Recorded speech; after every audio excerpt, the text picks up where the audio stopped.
Yes, good boy. All right, this video is just gonna go over some recall tips. So we practice recall a few different ways. One is just randomly calling him over when he's out and about in the house, kind of similar to touch, how you're just gonna call him over throughout the day to do touch. We're gonna do the same thing with come. So that's just when he's in the other room or in the same room, but then on the opposite side, we're gonna call him over. The other way is by maybe tossing a toy, Oliver, look, and having him go get it. Oliver, look. Oliver, come. Yes, okay, good boy. Yes, good, come. So I'm gonna throw out something that's exciting, a toy. It could be a lower value treat, and I have the high value treat. We're gonna get him to go over there, and then we're gonna recall him back. So that is another way.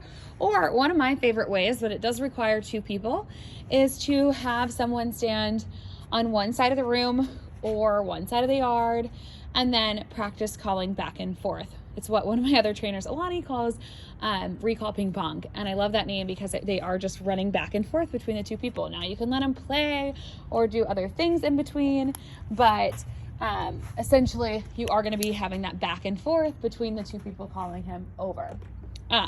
So for example, I usually do it with my other trainer, Abby, who's here during the day, but she would be standing over there, maybe close to the toy over here. And then as he gets a little better, she can move all the way back toward the shed. Or maybe she's starting just where that pink ball is. They bring the ball pit balls everywhere.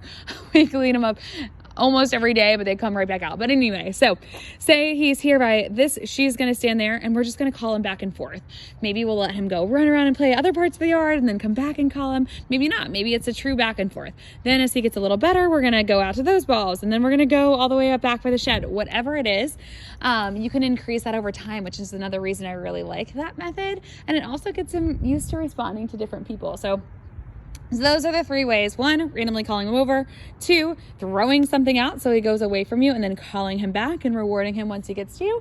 And then three, playing what we call that recall ping pong with the two different people. I highly suggest the last one. It's a lot of fun. It's a great way to get the family involved. Kids can be involved too, which is another reason why I really like it. It's fun for them to practice calling him over, and we want him to listen to everyone in the household. So the more people you can get involved and have him practice with, the better. So let me know if that makes sense. Those are just some recall tips. A little harder to kind of show that one on these videos, but they're not too complicated and he's doing well with it. So I think you will see some success there. Oliver, incredible. Oliver, come.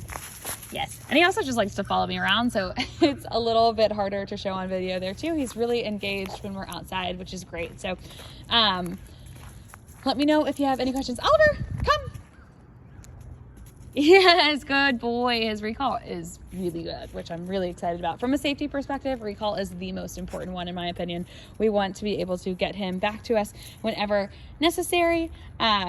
So keep practicing it at home, get the family members involved. You don't have to do just two people. You could stand on all different corners of the yard or in the corners of the room and each practice calling him over, and whoever says Oliver gum, they're going to give him a treat when he approaches them. So keep it up at home. Let me know if you have any questions about practicing recall.